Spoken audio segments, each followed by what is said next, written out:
British शासनकाल के दौरान कुछ वैज्ञानिकों को यह खबर मिली कि भारत में एक बहुत ही अजीब मंदिर स्थित है, जहां स्थापित मूर्ति जल या प्रसाद नहीं बल्कि मदिरा पीती है। यह सुनने के बाद वैज्ञानिकों को इस बात पर यकीन नहीं हो रहा था। वो इस अद्भुत नजारे को अपनी आँखों से देखने के लिए इस मंदिर के पास पहुँच गए। जैसे ही वो इस मंदिर के अंदर गए और उस मूर्ति को देखा तो सबके होश उड़ गए, पर किसी तरह साहस करके उन्होंने इस अनोखी मूर्ति पर शोध किया। तब तो जो सच उनके सामने आया उस पर किसी को यकीन नहीं हुआ। तो आखिर कहाँ है यह मंदिर और क्या है इस मूर्ति के शराब पीने के पीछे का रहस्य, जिसने पूरी दुनिया के वैज्ञानिकों को हैरान और परेशान कर रखा है।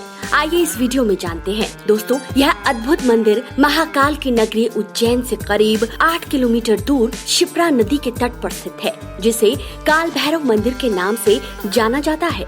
आप जब भी इस मंदिर में दर्शन करने जाएंगे तो आपको मंदिर के बाहर प्रसाद की जगह शराब बिकती नजर आएगी। दोस्तों, ये नजारा तो कुछ भी नहीं, असली नजारा तो मंदिर के अंदर देखने को मिलता है, जहाँ बाबा काल भैरव की प्रतिमा शराब पीती हुई नजर आती है। दोस्तों, आपको यह बात आम लग सकती है क्योंकि काल भैरव बाबा को तो शराब चढ़ाई ही जाती है, तो इसमें नया क्या है। पर आप गौर कीजिए कि यहाँ काल भैरव पर शराब चढ़ाई नहीं जाती, बल्कि वो खुद शराब पीते हैं। काल भैरव मंदिर में जैसे ही शराब से भरे प्याले काल भैरव की मूर्ति के मुंह से लगाया जाता है तो देखते ही देखते वो शराब के प्याले खाली हो जाते हैं। आखिर यह शराब कहाँ जाती है, यह बात भी आज तक कोई नहीं जान पाया है। ये बात इसलिए भी हैरान करती है क्योंकि मूर्ति में होठों के बीच कोई खाली जगह नहीं है जहाँ से शराब मूर्ति के अंदर जा सके, पर शराब के प्याले पर प्याले खत्म हो जाते हैं। दोस्तों, काल भैरव को मदिरा पिलाने का सिलसिला सदियों से चला रहा है। यह कब, कैसे और क्यों शुरू हुआ यह कोई नहीं जानता। कुछ विद्वान मानते हैं कि जिस पत्थर से काल भैरव की प्रतिमा निर्मित हुई है उसकी प्रकृति ही मदिरा सोखने की है।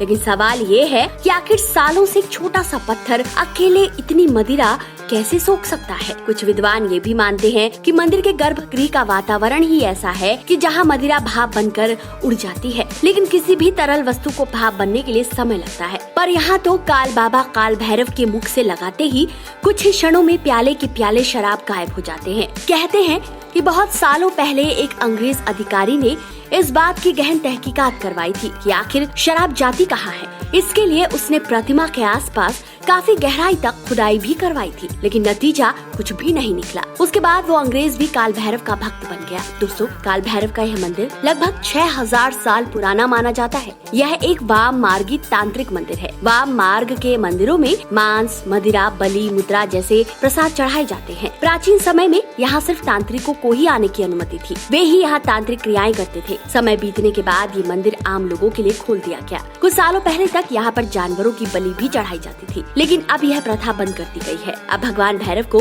केवल मदिरा का भोग लगाया जाता है। दोस्तों, मंदिर में काल भैरव की मूर्ति के सामने झूले में बटुक भैरव की मूर्ति भी विराजमान है। बाहरी दीवारों पर अन्य देवी देवताओं की मूर्तियां भी स्थापित है। सभागृह के उत्तर की ओर एक पाताल भैरवी नाम की एक छोटी सी गुफा भी है। मान्यता है कि इस मंदिर की कहानी स्कंद पुराण में वर्णित है। यहाँ के पुजारी बताते हैं कि स्कंद पुराण में इस जगह के धार्मिक महत्व का जिक्र है। इसके अनुसार चारों वेदों के रचयिता भगवान ब्रह्मा ने जब 5वें वेद की रचना का फैसला किया तो उन्हें इस काम से रोकने के लिए देवता भगवान शिव की शरण में गए। ब्रह्मा जी ने उनकी बात नहीं मानी। इस पर शिव जी ने क्रोधित होकर अपने तीसरे नेत्र से बालक बटुक भैरव को प्रकट किया।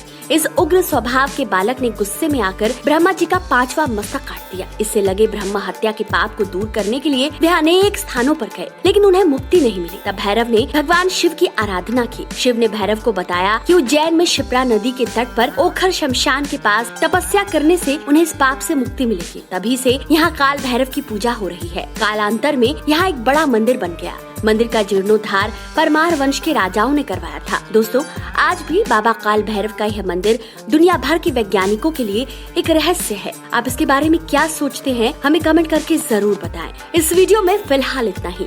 मिलते हैं अगले वीडियो में एक नई कहानी के साथ। हर हर महादेव।